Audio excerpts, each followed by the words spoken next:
Perkenalkan, nama saya Imade Agus Witra Putra, nomor 11, kelas 12 MIPA 8. Dalam video ini, saya akan menyampaikan pendapat saya tentang pemahaman radikalisme dan terorisme di Indonesia.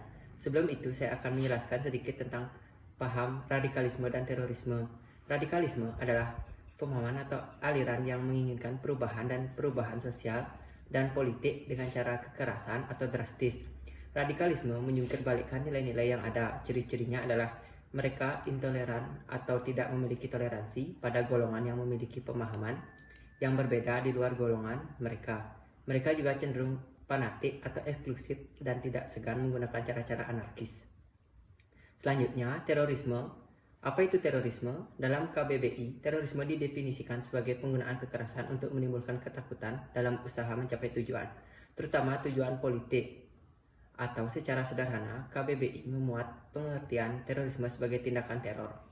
Demikian pengaturan tentang terorisme sudah tertuang dalam Undang-Undang Nomor 5 Tahun 2018 tentang penetapan peraturan pemerintahan pengganti Undang-Undang Nomor 1 Tahun 2002 tentang pemberantasan tindakan pidana terorisme menjadi undang-undang.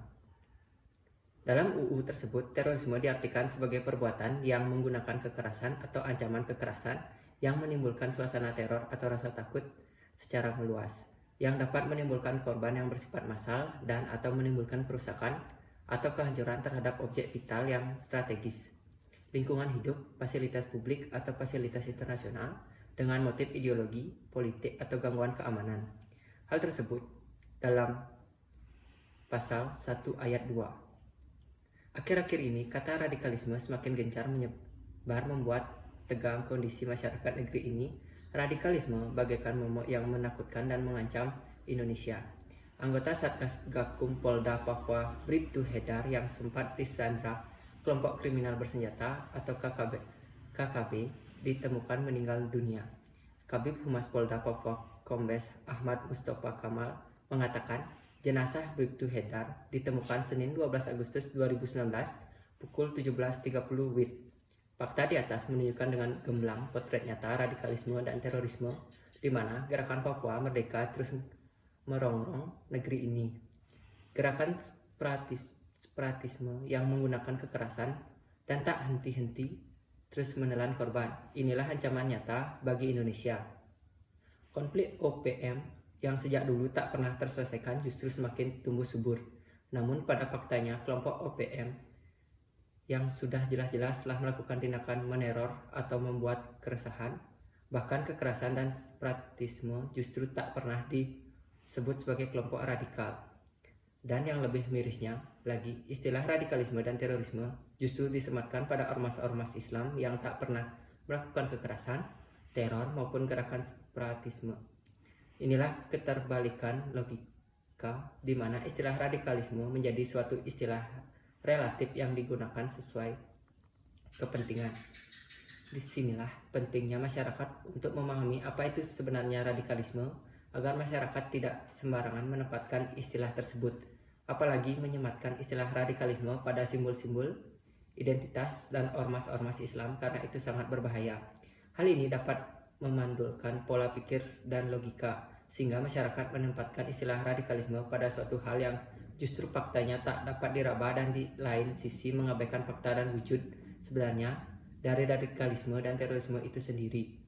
Pendapat saya, ada beberapa hal yang dapat dilakukan untuk mencegah radikalisme dan tindakan terorisme. Hal pertama adalah memperkenalkan ilmu pengetahuan dengan baik dan benar, apalagi terkait suatu hal yang baru seperti sebuah pemahaman terhadap suatu masalah dan dampak pengaruh globalisasi. Dalam hal ini, memperkenalkan ilmu pengetahuan bukan hanya sebatas ilmu umum saja, tapi juga ilmu agama yang merupakan fondasi penting terkait perilaku, sikap, dan juga keyakinan kepada Tuhan.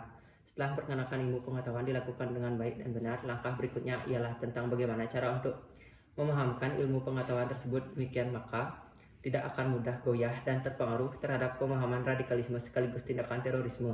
Ketiga, apabila tingkatan pemahaman radikalisme dan tindakan terorisme tidak ingin menjadi suatu negara termasuk Indonesia, maka kesenjangan antara pemerintah dan rakyat haruslah diminimalisir juga.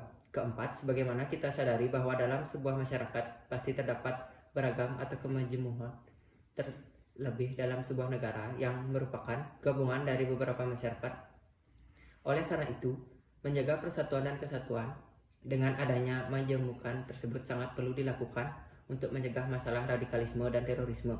Kelima, apabila kita ditinjau lebih dalam bahwa munculnya tindakan terorisme dapat berawal dari munculnya pemahaman radikalisme yang sifatnya baru, berbeda, dan cenderung menyimpan sehingga menimbulkan pertentangan dan konflik. Oleh karena itu, salah satu cara untuk mencegah agar hal tersebut, pemahaman radikalisme dan tindakan terorisme tidak terjadi ialah dengan cara memberikan dukungan terhadap aksi perdamaian yang dilakukan baik oleh negara, pemerintah, organisasi atau ormas maupun perseorangan.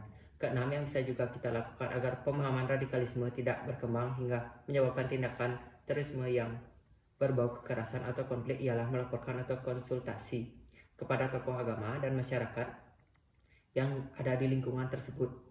Dan kita juga harus meningkatkan pemahaman atau mempelajari dan memahami tentang artinya hidup bersama-sama dalam bermasyarakat dan bernegara. Dan yang terakhir, jangan lupa untuk mensosialisasikan tentang bahaya dan dampak serta cara-cara bisa menghindari pengaruh pemahaman radikalisme dan tindakan terorisme.